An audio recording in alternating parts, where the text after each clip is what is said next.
नमस्कार। राजकीय मीरा कन्या महाविद्यालय हिंदी विभाग आप सभी बच्चों का स्वागत करता है। हमारे बीए प्रथम वर्ष के छात्राओं से हम निरंतर हमारा बात हो रहा है और हम अलग आज़ादी की जो नाटक है आपके पाठ्यक्रम में उसका हम अध्ययन कर रहे हैं। और एक प्रश्न मैंने पूछा था कि नाटक और साहित्य की अन्य विधाओं में क्या अंतर है, तो केवल एक छात्रा ने जवाब दिया और वो भी पता नहीं गड़बड़ी लिखा हुआ था, गलत लिखा हुआ। तो ये बड़ा दिखाता है कि आप कितना वीडियो देखते हैं और कितना आपका पढ़ाई में रुचि है। क्योंकि अगर आप एक छोटे से सवाल को जो 2 नंबर का आता है उसको भी अगर आप हल करके अगर आप नहीं भेज सकते तो फिर तो जो है आप से बड़े सवाल जब आएंगे परीक्षा में तो आप किस तरह से उसको क्या करेंगे। तो एक ज़रूरत अलग आज़ादी की स्टूडेंट के लिए भी मुझे लगती है कि केवल जो है दूसरे लोगों के लिए अपने क्लास के स्टूडेंट को भी एक अलग आज़ादी की अभी चाहिए।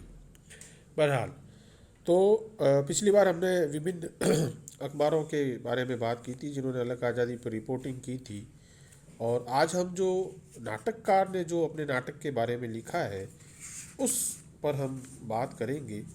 और उस पर बात करने से पहले एक थोड़ा सा हिस्टोरिकल एक चीज़ आपसे बात करना चाहेंगे कि हमारे देश को जो लोगों ने देखा, जैसे कि अगर हम आधुनिक काल में देखें तो अमेरिका और उन लोगों ने हमको जादूगरों, सपेरों और जो है वो टोने टोट को करने वाला देश समझा था कि जहाँ प्रगति और आधुनिकता का कोई नाम ही नहीं है। और हमारे यहाँ के भी कई लोगों ने, इतिहासकारों ने हमेशा यही समझा कि भारत का मध्यकाल जो है वो एक अंधेर समय था या जो है वो एक पिछड़ा हुआ समाज और ऐसा था। तो ये सभी चीज़ हमें सुधारने की बहुत ज़रूरत है। भारतीय समाज जो है वह यूरोप और अमेरिका से भी 13वीं 14वीं शताब्दी में धार्मिक और सामाजिक स्तर पर काफ़ी आगे का एक समाज था। और अर्थशास्त्र की दृष्टि से देखें तब भी भारत और चीन जो है वो 1750 ईस्वी तक एक बहुत समृद्ध राष्ट्र थे। और आपको आश्चर्य होगा कि 1750 तक तो भारत और चीन की प्रति व्यक्ति आय जो है वो दुनिया में सबसे ज़्यादा थी। हमारे यहाँ दिक्कत जो है वो पैदा हुई अंग्रेज़ों के आने के बाद। उन्होंने आर्थिक रूप से इतना ज़्यादा हमारा शोषण किया और वो शायद पैसा देख के इधर आए थे। और आपको आश्चर्य होगा कि एक व्यक्ति ने लिखा है कि जब क्लाइव वापस इंग्लैंड लौटा तो उसके पास उतना पैसा था कि वो हज़ारों पाउंड जो है हर महीने उसका इंटरेस्ट आता था, उसको ब्याज आता था।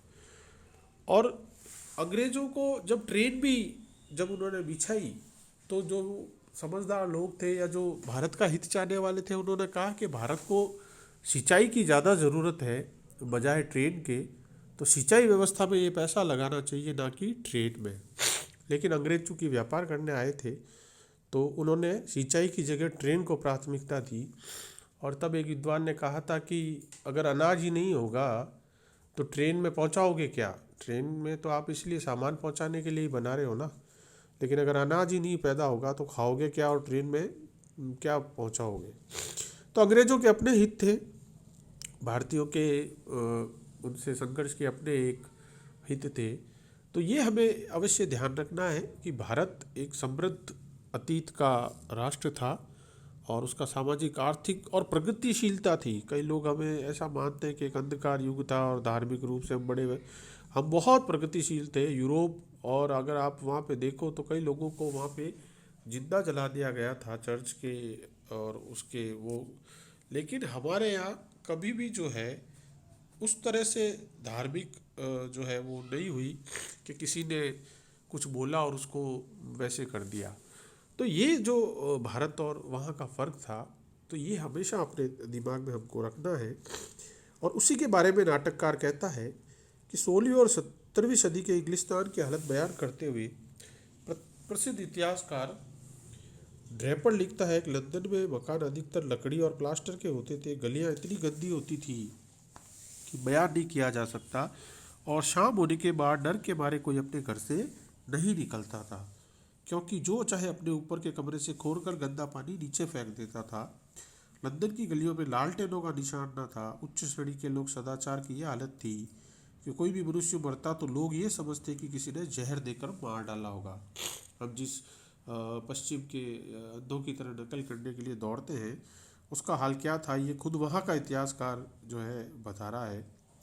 जिस देश में गर्मी की बीमारी उन दिनों तमाम यूरोप में फैली थी, उसमें विवाहित अविवाहित ईसाई पादरी ऐसा कोई वर्ग न था जो रोग से न बचा।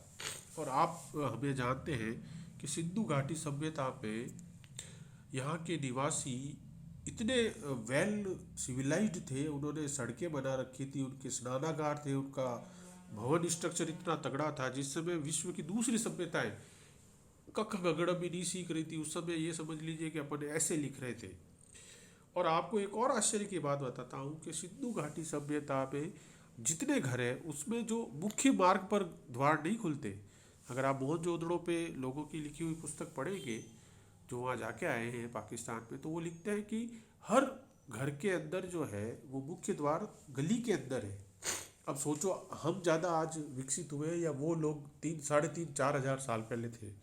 यानी मेन रोड पे घर नहीं खुलता है, गेट गेट अंदर की तरफ खुलता है, मेन गेट पे मेन रोड पे नहीं खुलता। और आज हम सब क्या करते हैं, हर गेट जो है मेन रोड की तरफ खोलते हैं, जबकि होना अंदर की तरफ चाहिए। कितना समझदार थे वो हमसे आके। उनके यहाँ नालियाँ इतनी थी कि साफ और गंदा पानी अलग अलग हो जाता था। अब सोचिए 3,500 साल पहले जो उनकी तकनीक है कितनी एडवांस थी उनकी, कि वो लोग इतना कुछ जो है जान लेते थे। और कुएं बनाकर पानी निकालना, ऐसी सब चीज़ें, मतलब उन लोगों का जो है वो था। अब इसको आप देखिए, भारत के जो है सभ्यता की जो वो है वो कितना एडवांस हम लोग थे। आगे क्या लिखता है रचनाकार, हमें याद रखना चाहिए वह जमाना था जब हिंदुस्तान में कबीर और दादू के उदार धार्मिक विचार, अकबर का विश्व प्रेम, जहांगीर का न्याय शासन, शाहजहां की खुशहाली और आश्चर्यजनक कला कौशल यात्रियों को चकाचौंध कर रहे थे। वही मध्यकाल जो इतिहास में हमारे आता है, ताजमहल बन रहा था हमारे यहाँ जो है इतनी बड़ी बड़ी विशाल इमारतें बन रही थी। कबीर दादू जैसे हमारे यहाँ कवि थे। भारत में दर्जनों नगर सुंदर इमारतों से सुसज्जित थे। दिल्ली और आगरे के किले और ताजमहल जैसी इमारत बन चुकी थी। जो मैं अभी कह रहा था वो आगे आ भी गया। औरंगजेब तक के शासन काल में देश के पूरब और पश्चिम तक प्रजा पर चारों ओर सुख समृद्धि की सुशासन दिखाई देता है। हिंदुस्तान का यही वैभव उस समय के भूखे और अर्थ सभ्य अंग्रेजों को यहाँ तक खींच लाया और ईस्ट इंडिया कंपनी बनी। ये जो हमारी प्रॉस्पेरिटी थी, ये जो हमारा धन धान्य था, मतलब मैं तो कहता हूँ केवल इंग्लैंड ही नहीं, आपको आश्चर्य होगा कि रूस में अस्त्र खान एक जगह है, वहां तक अपने अपने मारवाड़ी लोगों की बस्ती थी। यानी हम व्यापार करने कहाँ जाते थे, ठेठ रूस में अस्त्र खान तक। और उन मारवाड़ियों की बस्ती का इतना भारी इफेक्ट था वहाँ पे कि कुछ लोगों ने राजा को जाके शिकायत की कि आप जो है ये गाय जो पूजने वाले हैं इनको थोड़ा नियंत्रित करने का काम करो, अन्यथा ये लोग बहुत ऊपर आ जाएंगे बहुत। अभी इन्होंने इतना व्यापार अपने हाथों में ले लिया है। तो ये भी दिखाता है कि हमारा रूस तक व्यापार का कंट्रोल हमारा कितना था। और मारवाड़ी बस्ती थी वो, सोचो आप मारवाड़ी लोग कहाँ तक गए। तो ये जो एक जो डेवलपमेंट है, जो हमारा प्रोग्रेस था, वही राइटर कह रहा है कि वो ऐसा प्रोग्रेस उस समय दुनिया में नहीं था दूसरी जगह। अब ईस्ट इंडिया कंपनी पर एक नज़र डालें। प्रसिद्ध अंग्रेज तत्ववेत्ता हर्बर्ट स्पेंसर ने 1851 में ईस्ट इंडिया कंपनी के भारतीय शासन का सिंहावलोकन करते हुए लिखा, भारत के आंतरिक व्यापार में जो बड़ी बड़ी पूंजियां कमाई गई है वे इतने जबरदस्त अन्याय और अत्याचारों द्वारा प्राप्त की गई है जिनसे बढ़कर अन्याय और अत्याचार किसी देश में नहीं सुना। वारेन हेस्टिंग्स अपनी यात्रा का बयान करते हुए लिखते हैं, हमारे पहुंचते अधिकांश छोटे छोटे कस्बों और सरायों को छोड़कर लोग भाग जाते थे। इन अंग्रेज अधिकारियों की नीति ही दगा करनी थी। और अंग्रेज क्या थे, शोषण और अत्याचार को वो चलाने वाले थे। इसका सबसे बड़ा उदाहरण जो है 1942 ईस्वी के बाद जो है वो अकाल जो पड़ा बंगाल में वो था। वो पूरा का पूरा अकाल जो है वह कम फसल होने से या अनाज की कमी से तो हुआ ही था पैदा, लेकिन उसमें सबसे बड़ा योगदान अंग्रेजों की नीतियों का भी था, जिसके कारण वहाँ लाखों लोग, 10 से 20 लाख लोग वहाँ मारे गए थे भूख से, कल्पना कीजिए आप। और जब चर्चिल को बोला गया कि वह साहब भारत में, हिंदुस्तान में ट्रेनों से क्यों नहीं अनाज पहुंचाया जा रहा, बंगाल में लोग भूख से मर रहे हैं, तो उसने देखिए कितना मतलब घटिया बयान दिया था। उसने कहा था कि अगर लोग भूख से मर रहे हैं तो गांधी क्यों नहीं मरा। यानी ये जो चीज़ है मतलब, और उन्होंने कुछ नहीं किया, जबकि वो चाहते तो भारत के दूसरे भागों से अनाज भर भर कर ट्रेनों में बंगाल पहुंचा सकते थे, लेकिन उन अंग्रेजों ने वो वहाँ नहीं पहुंचाया, जिसके कारण हजारों लोग वहाँ भूख से मर गए। मतलब कलकत्ता में ऐसे दृश्य जो उस समय लोग वहाँ गए थे, उन्होंने अपनी रचनाओं में लिखा है, पेंटिंग्स में लिखा है। और एक विद्वान है, उन्होंने तो काम भी किया है, उन्होंने लिखा है कि लोग वहाँ अपने बच्चों को बेच दिया लोगों ने पेट भरने के लिए, वो भी 1 रुपये में, 50 पैसे में। आने जो उस समय चलते थे, कई लोग घर छोड़कर भाग गए क्योंकि वो खुद तो भूखे मर ही रहे थे, परिवार को नहीं पाल रहे थे। कई कई लोगों ने अपने माँ बाप को छोड़ दिया। ये ऐसी स्थिति थी और अंग्रेज हमारे शासन कर रहे थे। तो जिन लोगों को बड़ा अच्छा लगता है ना कि अंग्रेजों का शासन बहुत अच्छा था, उनको कभी बंगाल अकाल के बारे में याद दिला देना तो उनको पता चल जाएगा।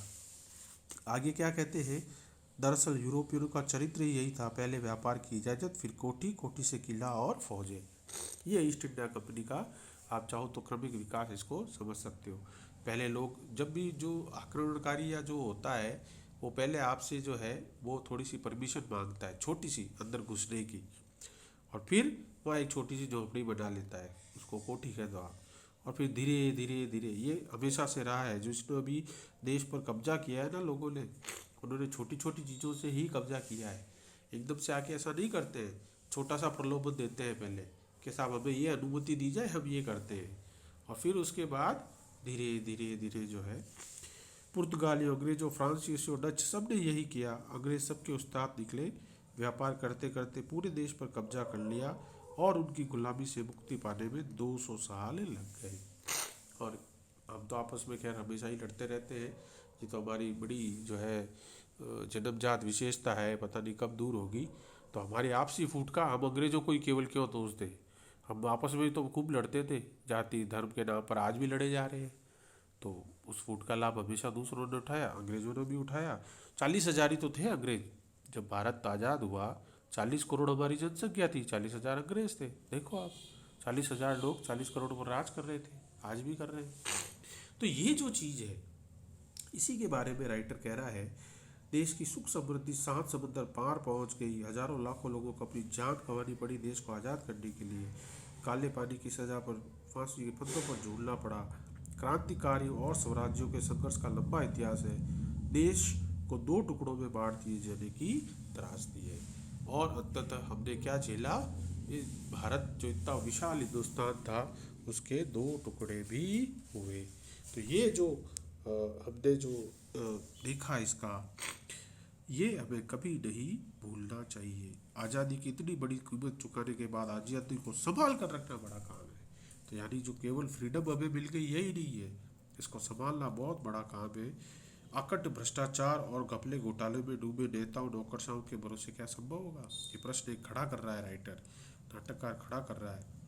बहुराष्ट्रीय कंपनियों को आमंत्रित करते समय हमें ईस्ट इंडिया कंपनी और तमाम यूरोपियन के मूल चरित्र को नहीं भूलना चाहिए।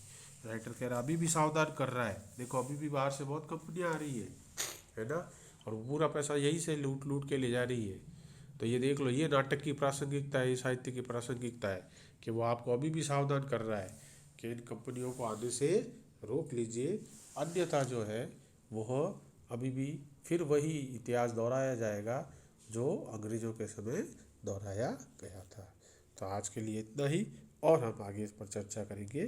तब तक के लिए धन्यवाद।